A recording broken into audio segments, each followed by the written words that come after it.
How long can a mother's love hold against a winter that steals everything? Her husband, her hope, and soon, her child. Winter had enveloped the prairie early, cloaking it in a thick, silent blanket of snow. Anna lived alone in a small wooden cabin with her two children, Will and Elsie. Her husband, Thomas, had abandoned them a few days ago, unable to find work and unwilling to bear the burden of supporting his family. He left without a word, leaving Anna to face the blizzard, dwindling food supplies, and piercing cold alone.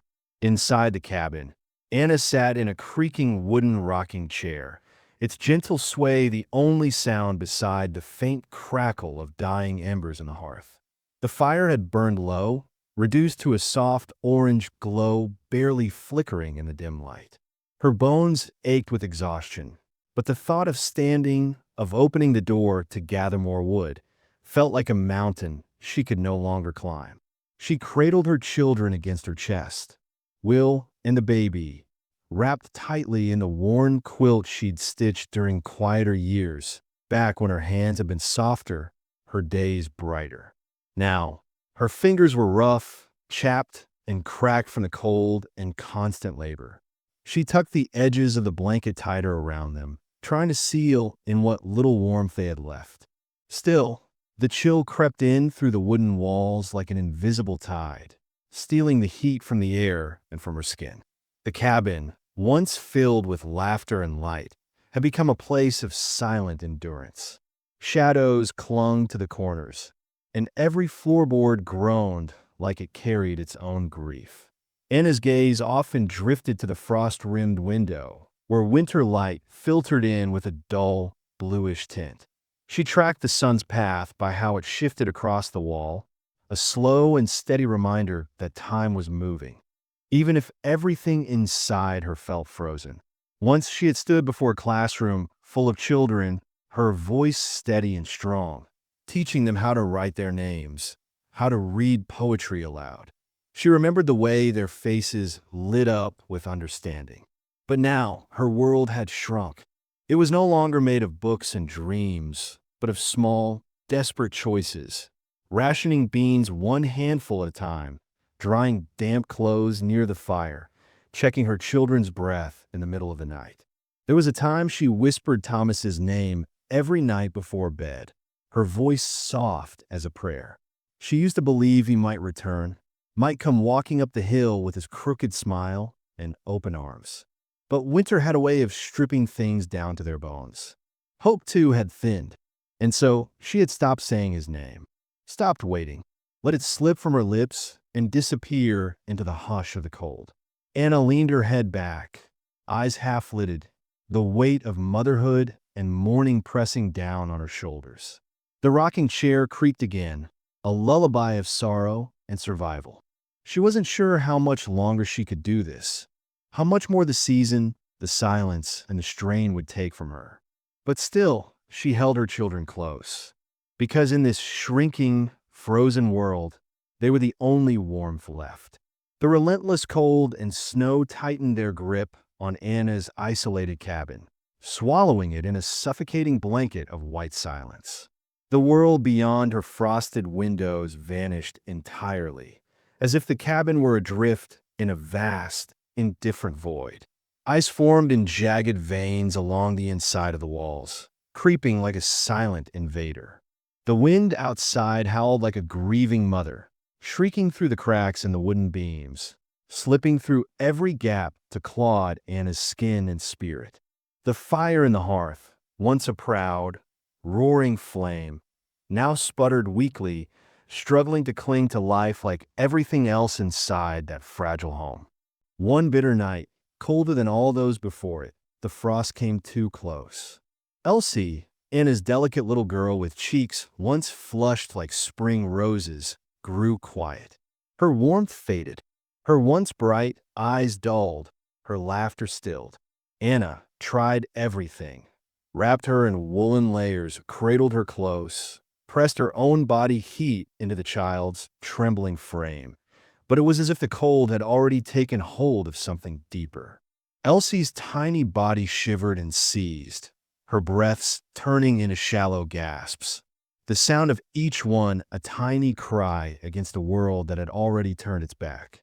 Anna's whispers grew frantic. "Stay with me, Elsie. Please, please." Her voice cracked. Her arms, numb and raw, ached from holding her daughter so tightly. She kissed her forehead again and again, begging whatever powers might exist beyond the storm to spare this small life. But the cold was unyielding. And then, just as the morning light seeped weakly through the ice-covered window, and the snow outside began to fall softer, like a quiet lament from the sky, Elsie's breathing stopped. There was no final cry, no last grip of her mother's hand, just a sigh, soft, almost gentle, as her soul slipped quietly from her body. Anna didn't scream. She couldn't. Her voice had been shredded by the endless nights of pleading. Instead, she held Elsie tighter, rocking her lifeless form in the silence, her own breath breaking in sobs that never fully escaped. Her body shook, not just from the cold, but from a grief so sharp it felt like knives in her chest. Her tears spilled freely, hot at first, then cooling as they fell and froze on her cheeks. She rocked, back and forth, clutching her daughter as if love alone could reverse time. The cabin, once filled with giggles, little footsteps, and lullabies, was now unbearable. The silence wasn't just quiet, it was loud, oppressive, echoing with what used to be. Every room felt like a memory she couldn't touch. Every shadow whispered of what she had lost. From that moment on, Anna was no longer whole. Something essential inside her cracked open and drifted away with the snow. She became a woman not just grieving, but surviving grief, wading through it like a river with no shore in sight. Her life narrowed to one fragile, desperate mission: to keep Will, her baby boy, alive. His breathing became her heartbeat. His survival, her only prayer. Food was scarce. Reduced to meager crumbs she rationed with trembling hands. She scraped the last bits from jars, boiled water over dying flames, and crushed frozen berries between her teeth before feeding them to him. There was no help, no friendly face, just a merciless world wrapped in snow and silence, and a woman hollowed by loss. Each night, she pulled Will in her arms, feeling the rise and fall of his tiny chest, pressing her ear to his back to hear his heartbeat. She counted his breaths, counted them again and again. Her hands never stopped shaking, part fear, part exhaustion, part cold that never seemed to leave. She whispered to him, broken promises, cracked lullabies, silent apologies to the daughter she had lost. "I won't let you go too," she whispered into his hair, her voice so faint it felt like it might vanish with the wind. Her body grew weaker, her cheeks sunken, her shoulders sharp beneath threadbare layers. But something inside her remained fierce, a love forged in agony. It burned, even when everything else went dim. It was the only fire left in the cabin, not the flames in the hearth, but a mother's unyielding devotion. She didn't sleep, she watched. She didn't eat, she fed him first. She didn't weep for long, because she couldn't afford the weakness. The weight of sorrow became something she wore like armor, heavy but necessary, and still she endured, because Will was breathing, and as long as he was breathing, Anna would fight. Even if the world had turned its back, even if grief had hollowed her soul, she would carry it all, just to keep the last flicker of her family's light from being extinguished. Because in that endless, merciless winter, love was the only warmth left. One bleak afternoon, as the gray light filtered weakly through the frosted window panes, Anna sat near the fading fire, her body curled protectively around Will, who slept against her chest. The embers glowed faintly, offering more memory of warmth than warmth itself. The silence had become a second skin, clinging to every surface, thick with grief and stillness. Her thoughts drifted, never far from Elsie, never far from the ache in her chest that pulsed with every heartbeat. Then, Just as a gust of wind rattled the cabin's frail frame, there came a knock. Soft, hesitant, out of place. Anna stiffened. Her heart skipped, then pounded. She hadn't heard another human voice, hadn't seen another living soul in weeks. Slowly, cautiously, she rose, careful not to wake Will, and approached the door with her breath caught in her throat. She eased it open a crack, bracing for the unknown.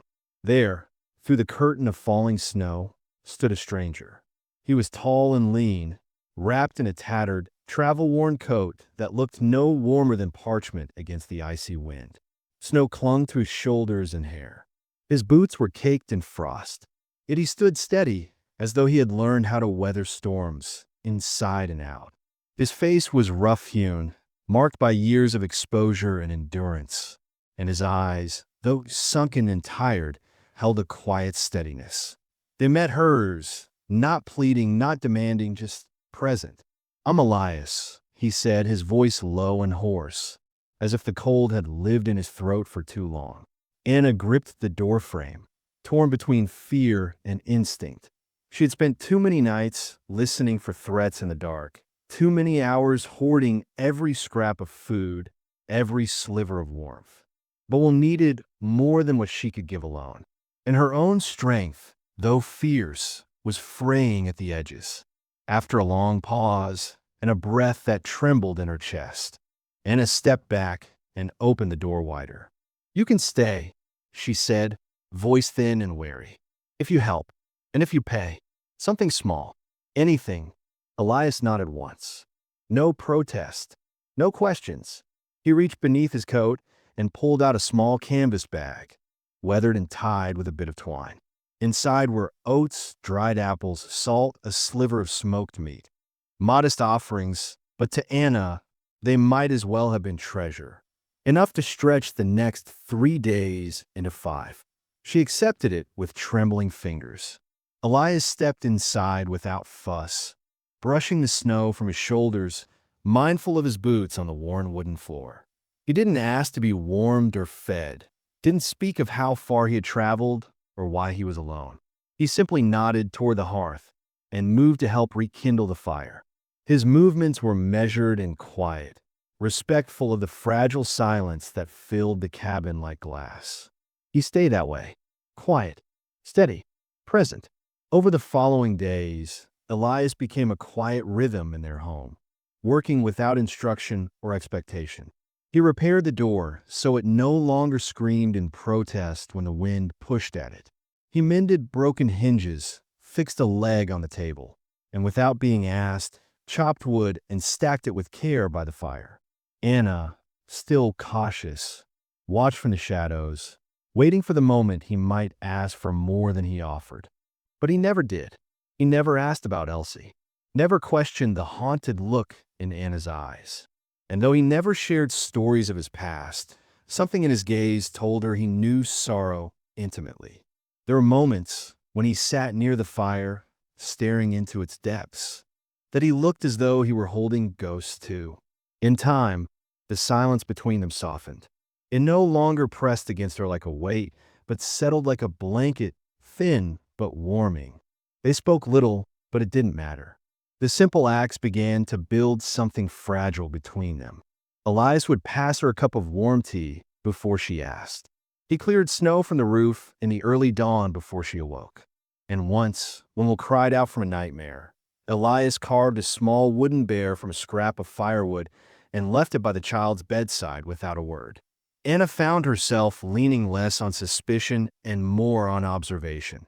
On the way, Elias never hesitated to help, never entered her private space uninvited, and never tried to erase or replace what had been lost. He simply made space for what still remained. One evening, as the fire flickered gently and the wind outside carried only a low hum, Anna looked at him and saw not just a stranger, but a fellow survivor. Someone who understood that the world could take everything, and yet people still tried to keep something alive, even if it was just a flicker of kindness, even if it was just warmth shared in a cabin thick with grief. And somewhere deep inside her, beneath the pain, beneath the exhaustion, A tiny ember stirred. It wasn't love. Not yet. But it was something. Trust, maybe. Or the fragile beginning of healing. In a world wrapped in endless snow and sorrow, where every day had once felt like a fight to survive, Elias's presence became a quiet reassurance. He didn't chase away the darkness. He simply stood beside her in it, quietly holding a lantern. And for the first time in a long while, Anna began to believe that maybe, just maybe, hope could still grow in frozen ground. One bitter evening, as the wind wailed like a mourning voice through the trees, Anna noticed something was wrong. Will had grown unusually quiet. His small face was flushed an alarming shade of red, his skin burning with fever, and he refused to eat even a spoonful of broth. Panic gripped Anna's chest, sharp and merciless, as dread surged through her veins. She held him close, rocking him gently as cold sweat beaded on his brow. The fire offered no comfort. Instead, it cast flickering shadows on the walls that reminded her too much of that night, the night she lost Elsie. Tears streamed down Anna's cheeks, her cries soft and pleading. "Please, not again," she whispered into Will's damp hair. Her arms trembled, not from the cold this time, but from sheer helplessness. Just then, Elias appeared beside her, his face etched with concern. Without hesitation, he knelt and gently took her hand in his touch steady and warm. "I'm here," he said, his voice firm but calm, anchoring her in the storm of her fear. From beneath his weathered coat, Elias pulled out a small flask, worn and sealed with a cork. "Pine bark remedy," he explained, carefully opening it. "It helps with breathing, calms the lungs." Anna stared at the flask, her hands shaking as she took it. Following his soft instructions, she rubbed the thick, aromatic mixture onto Will's chest, her fingers moving tenderly across his fragile skin. A faint herbal scent filled the room, earthy, grounding, almost comforting. Elias didn't leave. He stayed with them through the long, uneasy night. While Anna cradled Will, Elias sat close, his eyes fixed on the rise and fall of the boy's chest. Every breath, every slight movement was a battle they silently fought together. The hours stretched on, endless and heavy, but Elias never faltered.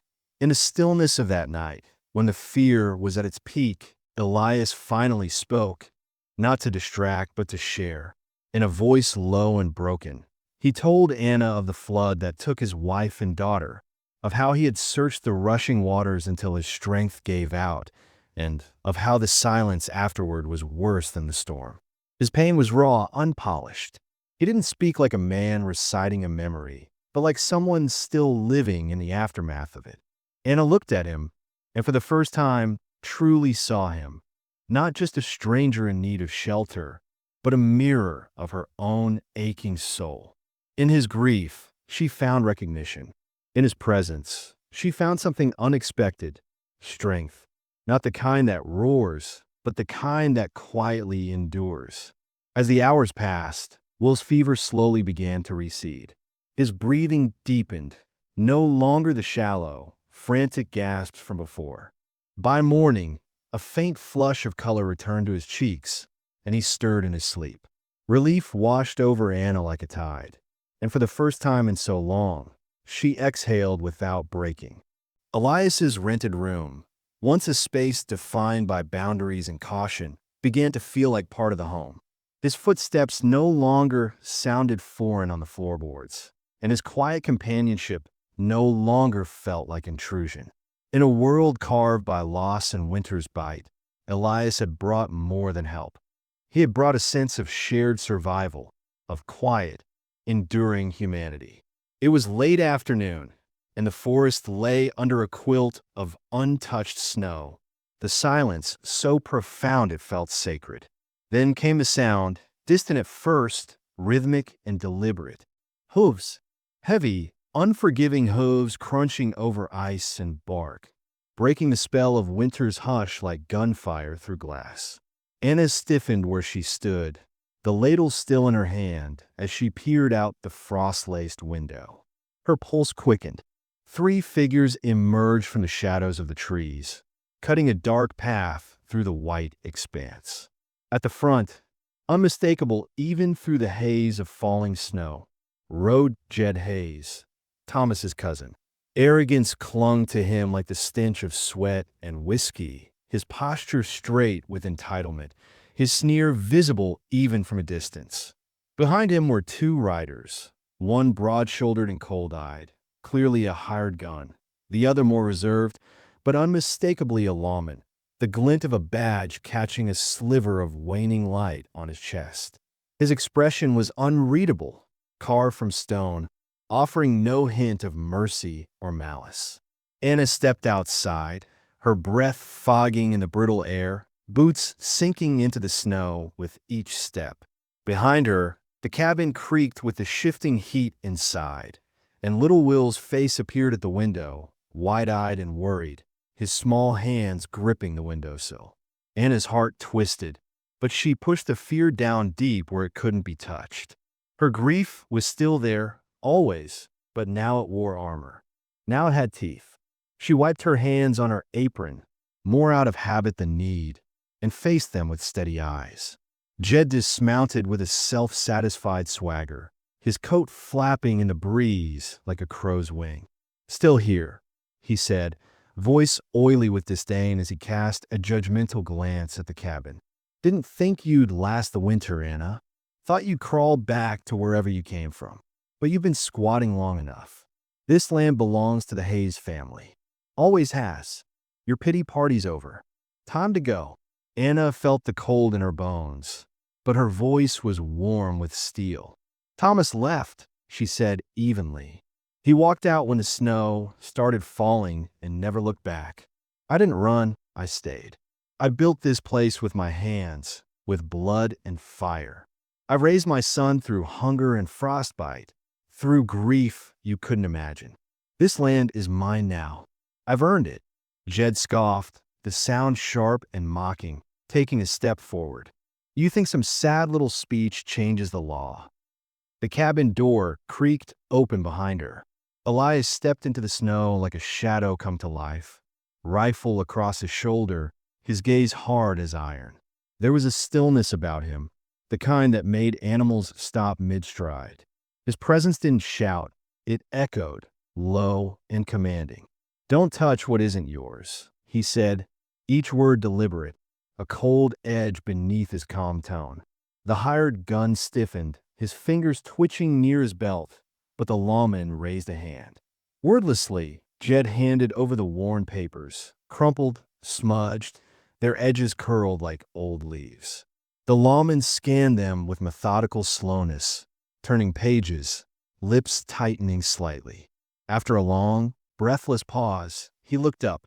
"This deed's no good," he muttered, tossing it back. "Signatures are a mess. Dates are off. This land sat empty for years before she claimed it. If anything, she's got the stronger case. You're wasting my time." Jed's expression curdled with fury, his cheeks flushing beneath his windburn. But he reined it in barely. "This ain't over," he said, his voice a snarl wrapped in false civility. He pointed a gloved finger at Anna. "You're standing on Hayes' blood. And we don't forget.